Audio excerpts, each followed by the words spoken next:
Seguimos con más noticias aquí en CB24. Gracias por acompañarnos. Más del 63% de los asesinatos contra mujeres registrados en El Salvador en lo que va de este año fueron cometidos por razones de odio de género, según información de las autoridades de ese país, que de hecho trascendió este miércoles en medios locales. Pero vamos a analizar un poco más este tema y para ello tenemos vía Skype desde El Salvador a la señora Ima Girola. Ella es vocera de la organización C Mujer. Señor Girola, gracias por acompañarnos. ¿Cómo se encuentra? Muchísimas gracias. Estamos como C Mujer preocupadas por la alarmante situación de violencias diversas que recibimos las mujeres salvadoreñas. Y en nuestro país esto ha venido en una alarmante y creciente cifra también.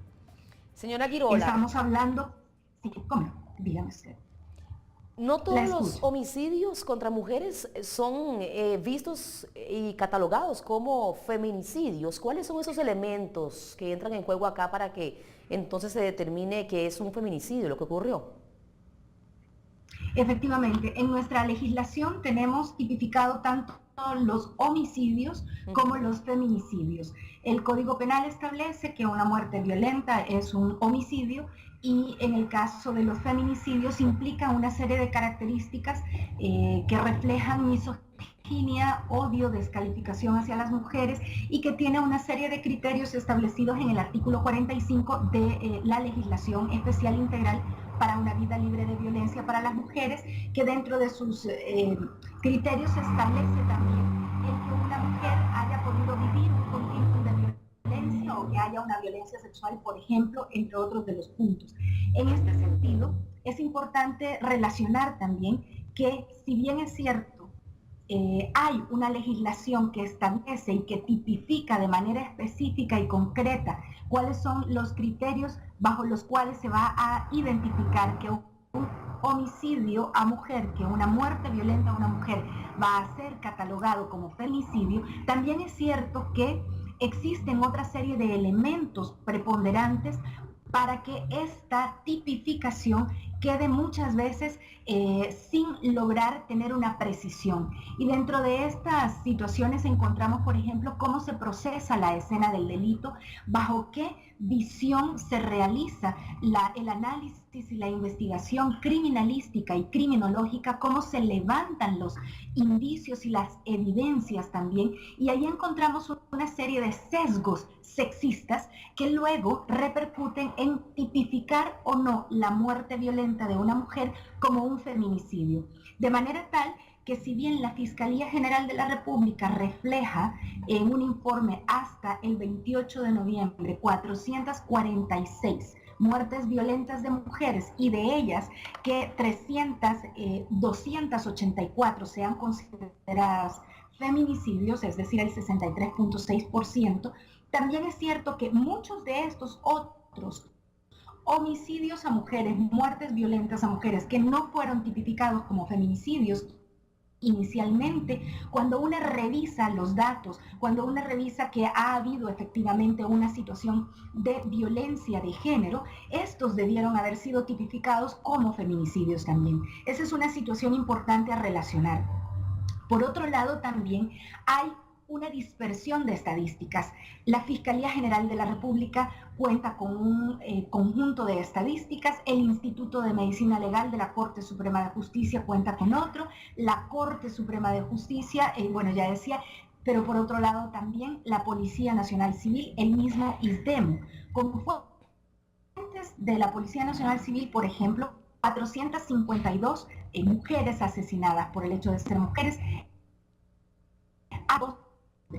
Nos referimos entonces a una serie de elementos que también a nivel internacional y por Flaxo y otras entidades de Naciones Unidas, como la OMS también, ha sido El Salvador señalado como un país con una alta tasa de feminicidios que nos puede llegar más arriba del 16.7% del 16.7% en esta tasa por 100.000 habitantes mujeres que se encuentran en nuestro país.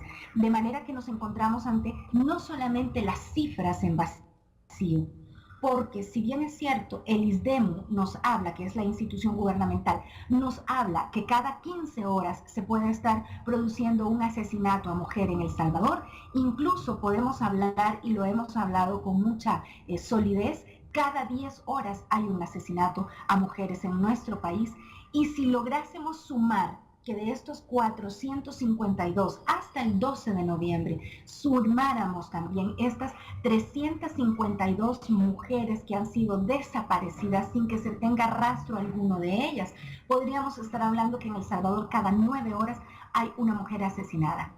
¿Es suficiente lo que hace actualmente el gobierno en torno a esta materia? No, sin lugar a dudas no es suficiente, y no es suficiente por varias razones. No es suficiente por un lado porque todavía se siguen manteniendo sesgos importantes, sesgos sexistas importantes a la hora de hacer el análisis y, como decía anteriormente, el levantamiento de las evidencias y el procesamiento de la investigación y de la escena del delito. Pero por otro lado también, a pesar de los esfuerzos en relación a tener un protocolo de actuación fiscal para la investigación de los feminicidios en nuestro país, seguimos además teniendo un fuerte componente de machista, por decirlo de esta manera, en el pensamiento, en el análisis de operadoras y operadores de justicia en términos muy generales, pero por otro lado, además, el tema de la prevención. Mujer ha señalado con mucha fuerza la necesidad, entre otras propuestas, de identificar también un sistema nacional de alerta temprana para la detección de potenciales feminicidios, que identifique entonces que cada vez que haya una denuncia de violencia de pareja, de violencia sexual que requiera una medida de protección, esta tiene que ser identificado como un potencial feminicidio. Las estadísticas, pero además los testimonios mismos de los familiares nos van demostrando cada vez más en la realidad que aquellas mujeres que han solicitado medidas de protección en un lapso de 6 meses a un año, si no se ha dado un seguimiento como tal, es posible que hayan sido asesinadas en nuestro país. Entonces es necesario tener en cuenta las acciones preventivas también, postdelictuales y preventivas en un primer nivel, que nos permitan entonces ir bajando estos niveles. Es una epidemia absoluta de feminicidios en El Salvador. Se asesina a mujeres por razones distintas de los hombres también, aun y cuando todavía se siga señalando en algunos de estos casos que fueron los pandilleros, que fueron estructuras delincuenciales organizadas, sigue siendo la razón que está a la base de la violencia de género contra las mujeres. Muy bien, señora Girola, gracias por acompañarnos, que esté muy bien, saludos. Muchísimas gracias y seguimos adelante en este esfuerzo, muy amables a ustedes. Nosotros de esta manera cerramos este segundo bloque, vamos a una nueva pausa. Ya venimos con más. Acompáñenos.